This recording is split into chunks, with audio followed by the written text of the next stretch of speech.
En la continuación del tema 5 y a partir de la página 68 encontramos allí las formas que existen de crecimiento poblacional.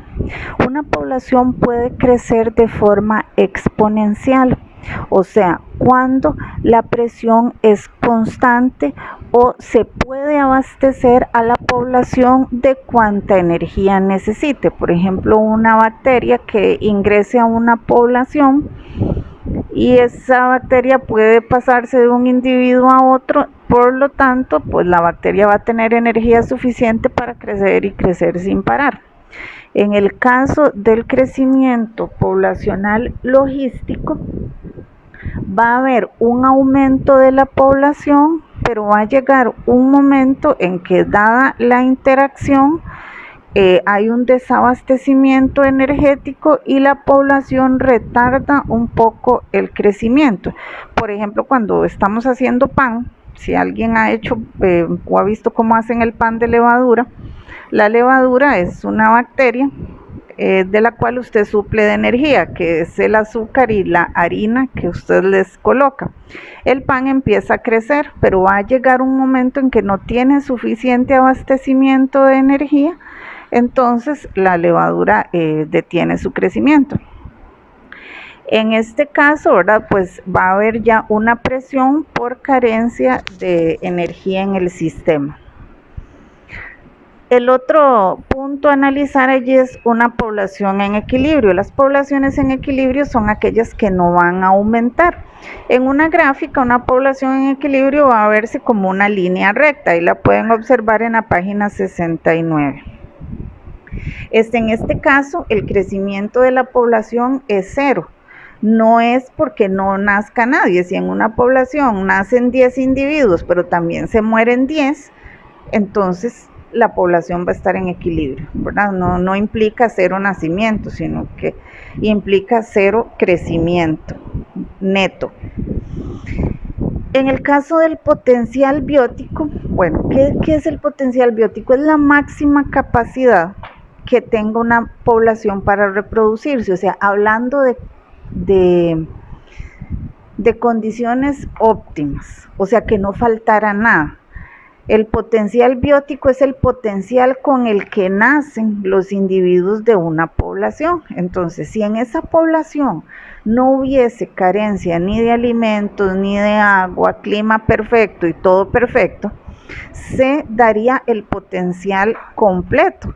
Es lo que hemos hablado en varias ocasiones en clase, o sea, se nace con cierto potencial. Supongamos que una perrita pudiese parir y tener crías cuantas veces ella, o sea, terminando de amamantar, inmediatamente pudiera parir, y así durante toda su vida sin que le hiciera falta comida y que sus crías no tuvieran presiones externas y que murieran. Entonces, ¿cuántos perritos podría tener esa perra?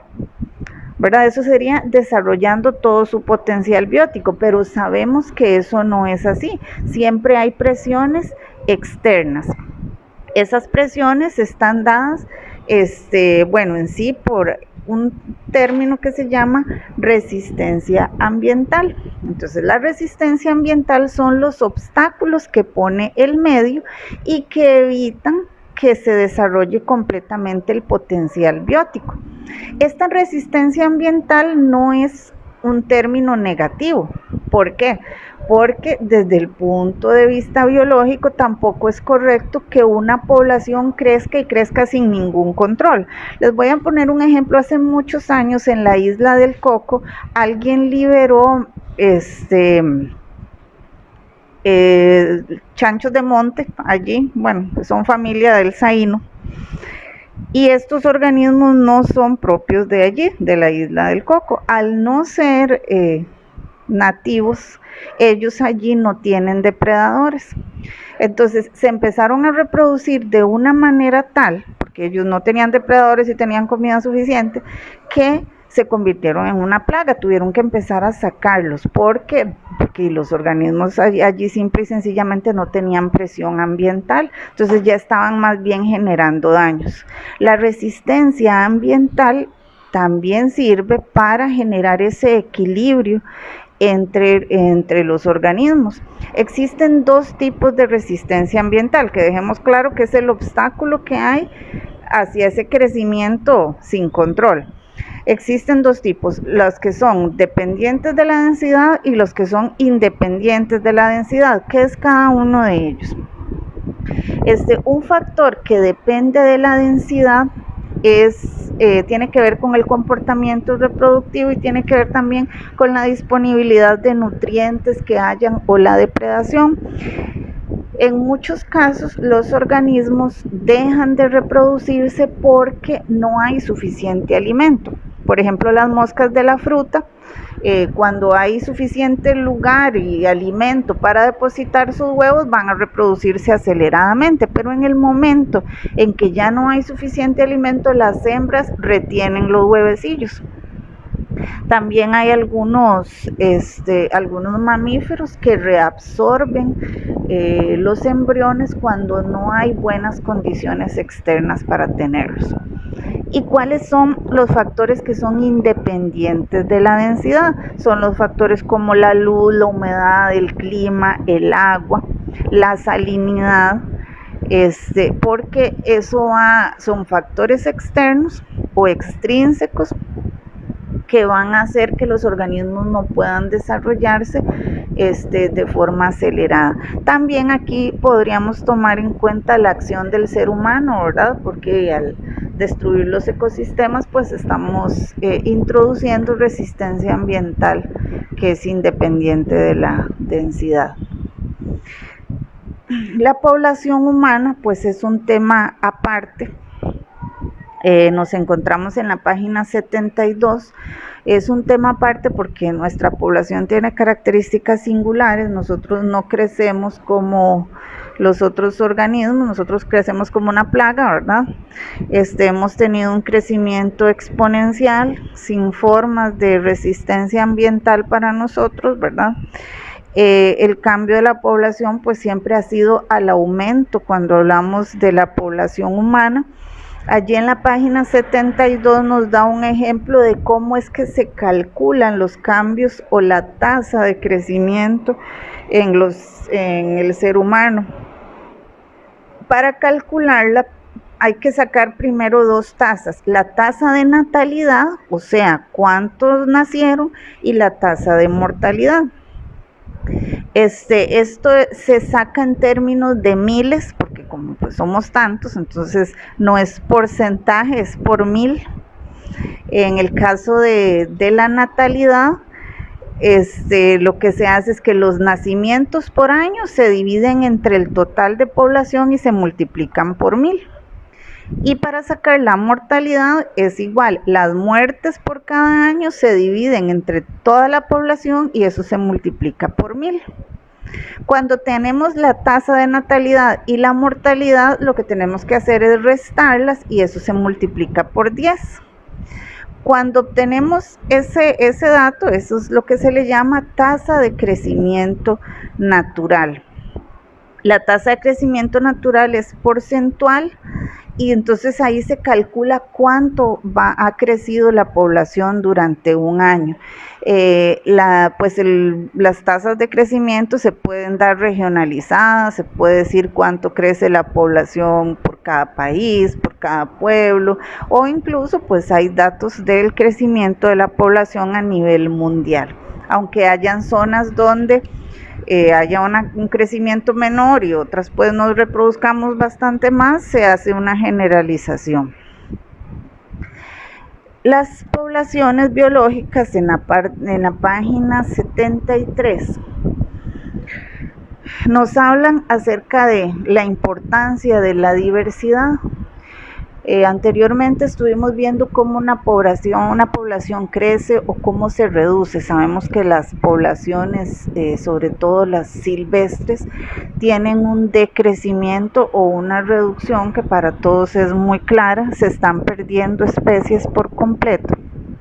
Y esto es debido a la interacción del ser humano de forma incorrecta con los ecosistemas. La biodiversidad o diversidad de las poblaciones biológicas se ha reducido y esto pues generará y genera ya en este momento un desequilibrio que va a dar afectación no solamente a los ecosistemas, a la parte silvestre, sino a nosotros como población humana, porque llegará un momento en que esos recursos van a faltar.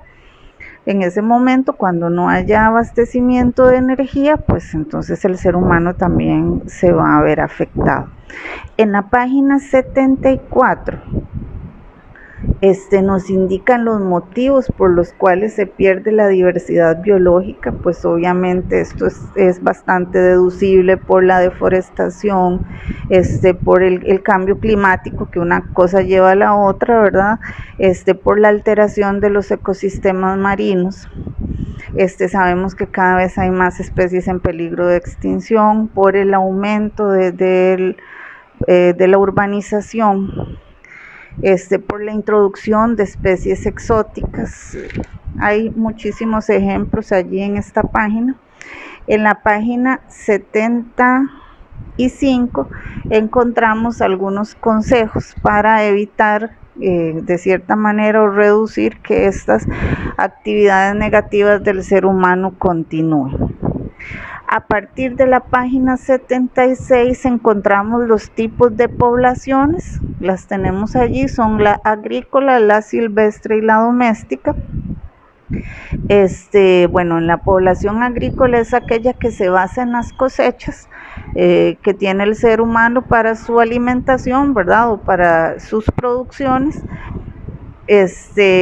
Aquí se habla un poco acerca de la forma de agricultura convencional, que era donde se intentaba aumentar la producción sin tomar en cuenta el daño ambiental que se hacía. Actualmente se trata un poco, en algunos lugares, de que las prácticas agrícolas sean un poco más benevolentes con el ambiente, aunque sabemos que las empresas grandes generalmente no acatan en cuanto al uso adecuado de los recursos como el agua, ¿verdad? Evitar un poco el uso de los productos químicos que no solo dañan a todas las especies silvestres, sino al ser humano directamente. En el tema 77 habla de la agroecología y es una forma de agricultura alternativa que trata de implementarse en algunas zonas para que las producciones agrícolas sean un poco más sostenibles o menos dañinas con el ambiente.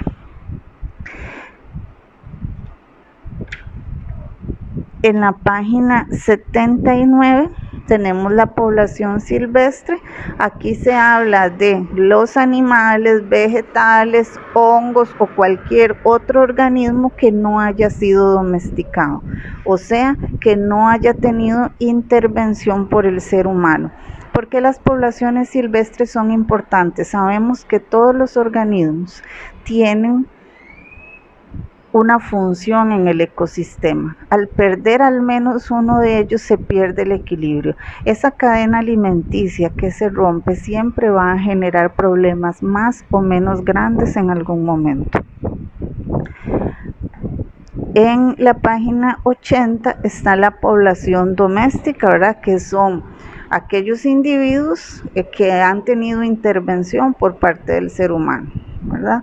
O sea, que han sido formados o adaptados para vivir con el ser humano. No solo estamos hablando de los animales, ¿verdad? También hay plantas que dependen de que sean cultivadas, sobre todo aquellas especies que han sido mejoradas. Llegando hasta la página 85, ustedes tienen la práctica de todo lo que vimos en clase, o sea, hasta aquí llegamos con los repasos. A partir del siguiente tema van a ser temas nuevos y hasta acá, hasta la página 85, yo les indiqué una fecha para terminar con todas las prácticas, ¿verdad? Que es una semana después de haber iniciado el curso lectivo ordinario, aunque sea virtual. Todas estas páginas del folleto o de su cuaderno tienen prácticas. Entonces sí, por favor, acatar la fecha en la que se termina hasta acá, porque en el siguiente video ya vamos a analizar temas nuevos, ¿verdad? Que vamos a hacerlos con mayor detenimiento, que es toda la parte de genética. Y igual les reitero que espero sus dudas.